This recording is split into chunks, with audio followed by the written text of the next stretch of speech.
मित्रहो नमस्कार. गेल्या अनेक दिवसांपासून मराठा आरक्षणाच्या माध्यमातून मराठ्यांची अस्मिता ठरलेले मराठा संघर्ष योद्धा मनोज जरांगे पाटील आज एवढे शांत का? नक्की सेटलमेंट झाले की कुणी धमकी देत आहे? नेमकी खेळी कुणाची? असे अनेक प्रश्न सर्वसामान्य माणूस कट्ट्यावरती विचारताना दिसतोय.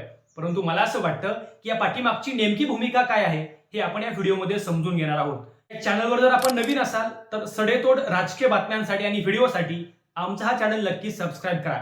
मित्रांनो, मनोज जरांगे पाटील म्हटलं की मराठ्यांचं निस्वार्थ नेतृत्व म्हणून आपल्यासमोर उभे राहतं. पण गेल्या अनेक दिवसांपासून राजकीय भूमिका आणि मराठा आरक्षण या दोन्हीमध्ये मला वाटतं आपली गफलत होते का याचा विचार करणं अतिशय महत्त्वाचं आहे.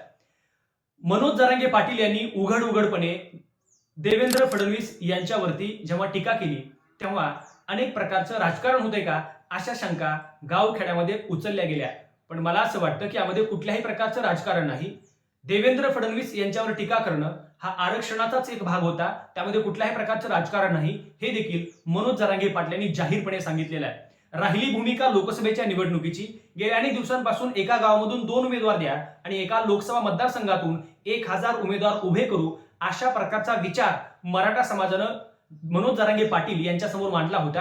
परंतु या सगळ्यावरती चिंतन करून विचार करून बैठकीमध्ये मनोज जरांगे पाटील यांनी 1000 उमेदवार उभं करायचा निर्णय मागे घेतला आणि एकच अपक्ष उमेदवार एका मतदारसंघात द्यायचा निर्णय जाहीर केला. पण कालच्या अत्यंत महत्त्वाच्या बैठकीमध्ये मनोज जरांगे पाटील यांनी जाहीरपणे सांगितलं की लोकसभेच्या निवडणुकीमध्ये कुठल्याही प्रकारचा मराठा उमेदवार अपक्ष म्हणून उभे राहणार नाहीत. याचं कारण असं आहे की आम्हाला मराठा आरक्षण हवं आहे, यामध्ये आम्हाला कुठल्याही प्रकारचं राजकारण करायचं नाही असं स्पष्टपणे मनोज जरांगे पाटील यांनी सांगितलंय. याचा अर्थ लोकसभेच्या निवडणुकीतून मनोज जरांगे पाटील यांनी माघार घेतली आहे असा होत नाही. मनोज जरांगे पाटील यांनी जाहीरपणे नंतर 2 भूमिका मांडल्या.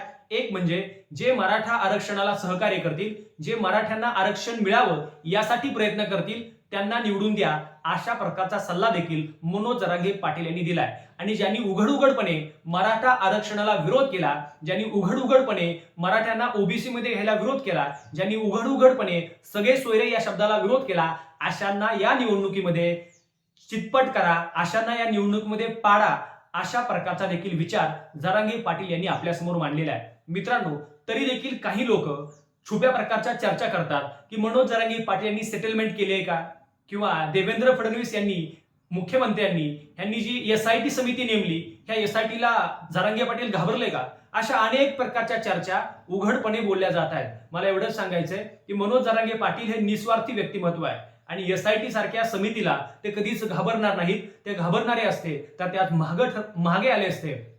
परंतु मला असं वाटतं की वाघ 2 पावलं मागे सरकतो, तो मागे हटण्यासाठी नाही तर पुढे झेप घेण्यासाठी. काळाचा रोख पाहून जो मागे सरकतो तोच काळाच्याही पुढे जाऊ शकतो. मनोज जरांगे पाटील यांनी गेल्या अनेक दिवसांपासून राजकारणाच्या माध्यमातून जो गनिमी कावा केलाय, त्या गनिमी काव्यानं अनेक मोठमोठ्या राजकीय नेत्यांची झोप उडालेली आहे.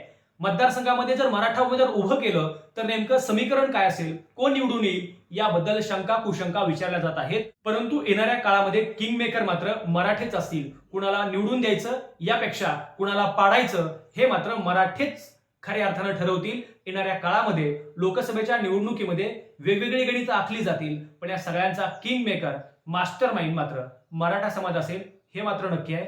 एकत्र आलेला आणि खऱ्या अर्थानं अस्मिता जागृत झालेला मराठा समाज आता मागे हटणार नाही.